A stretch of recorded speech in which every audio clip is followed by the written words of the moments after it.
और सीधे रुख करते इस समय पीएम संबोधित कर रहे हैं शिक्षक पर्व सम्मेलन को। इसकी विशेष जरूरत है वो किसी से पीछे न रह जाए। ये तकनीक दिव्यांग युवाओं के लिए भी एक नई दुनिया का निर्माण करेगी। इसी तरह निपुण भारत अभियान में 3 वर्ष से 8 साल तक के बच्चों के लिए foundational literacy and numeracy mission launch किया गया है। 3 साल के उम्र से ही सभी बच्चे अनिवार्यतः प्री स्कूल शिक्षा प्राप्त करें, इस दिशा में जरूरी कदम उठाए जाएंगे। इन सभी प्रयासों को हमें काफी आगे तक लेकर जाना है और इसमें आप सभी की, विशेष करके हमारे शिक्षक मित्रों की भूमिका बहुत बड़ी महत्वपूर्ण है। साथियों, हमारे शास्त्रों में कहा गया है, दृष्टांतो नैव दृष्टः त्रिभुवन जठरे सद्गुरोः ज्ञानदातु। अर्थात पूरे ब्रह्मांड में गुरु की कोई उपमा नहीं होती, कोई बराबरी नहीं होती। जो काम गुरु कर सकता है वो कोई नहीं कर सकता।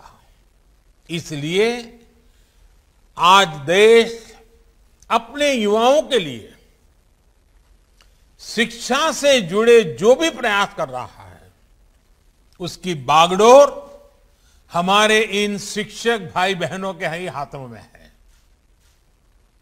लेकिन तेजी से बदलते इस दौर में हमारे शिक्षकों को भी नई व्यवस्थाओं और तकनीकों के बारे में तेजी से सीखना होता है। निष्ठा ट्रेनिंग प्रोग्राम से, इस ट्रेनिंग प्रोग्राम का एक अच्छा सा निष्ठा आपके सामने अभी प्रस्तुत किया गया। इस निष्ठा ट्रेनिंग प्रोग्राम के जरिए देश अपने टीचर्स को इन्हीं बदलावों के लिए तैयार कर रहा है। निष्ठा 3.0 अब इस दिशा में एक और अगला कदम है और मैं इसे बहुत महत्वपूर्ण कदम मानता हूं। हमारे टीचर्स जब competency based teaching, art integration, high order thinking और क्रिएटिव एंड क्रिटिकल थिंकिंग जैसे नए तौर तरीकों से परिचित होंगे तो वो भविष्य के लिए युवाओं को और सहजता से गढ़ पाएंगे।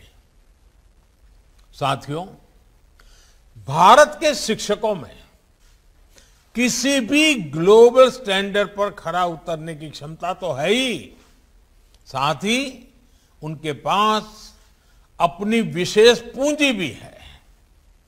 उनकी ये विशेष पूंजी, ये विशेष ताकत है उनके भीतर के भारतीय संस्कार। और मैं आपको मेरे 2 अनुभव बताना चाहता हूं।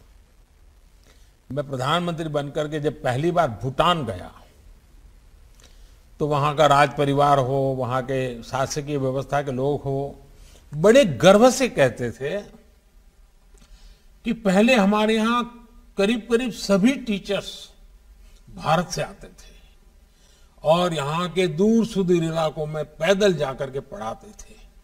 और जब ये शिक्षकों की बात करते थे, भूटान का राज परिवार हो या वहां के शासक, बड़ा गर्व अनुभव करते, उनकी आंखों में चमक नजर आती थी। वैसे ही जब मैं सऊदी अरेबिया गया और सऊदी अरेबिया के किंग से जब बात कर रहा था तो वो इतने गौरव से मुझे उल्लेख कर रहे थे कि मुझे भारत के शिक्षक ने पढ़ाया है, मेरा शिक्षक भारत का था। अब देखिए, शिक्षक के प्रति कोई भी व्यक्ति कहीं पर भी पहुंचे उसके मन में क्या भाव होता है।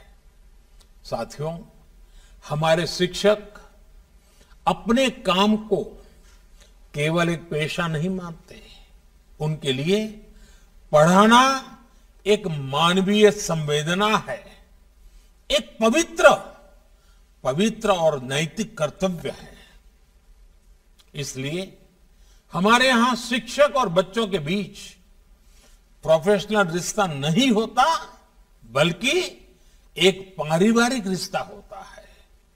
और ये रिश्ता, ये संबंध पूरे जीवन का होता है। इसलिए भारत के शिक्षक दुनिया में जहां भी कहीं जाते हैं, अपनी एक अलग छाप छोड़ते हैं। इस वजह से आज भारत के युवाओं के लिए दुनिया में अपार संभावनाएं भी हैं। हमें आधुनिक एजुकेशन इकोसिस्टम के हिसाब से खुद तैयार करना है और इन संभावनाओं को अवसरों में बदलना भी है। इसके लिए हमें लगातार इनोवेशन करते रहना होगा। हमें टीचिंग लर्निंग प्रोसेस को लगातार रीडिफाइन और रीडिजाइन करते रहना होगा। जो स्पिरिट आपने अभी तक दिखाई है, उसे हमें अब और ऊंचाई देनी होगी और हौसला देना होगा। मुझे बताया गया है कि शिक्षक पर्व के इस अवसर पर आप आज से 17 सितंबर हमारे देश में विश्वकर्मा जयंती के रूप में मनाया जाता है। ये विश्वकर्मा अपने आप में निर्माता है, सृजनहार है।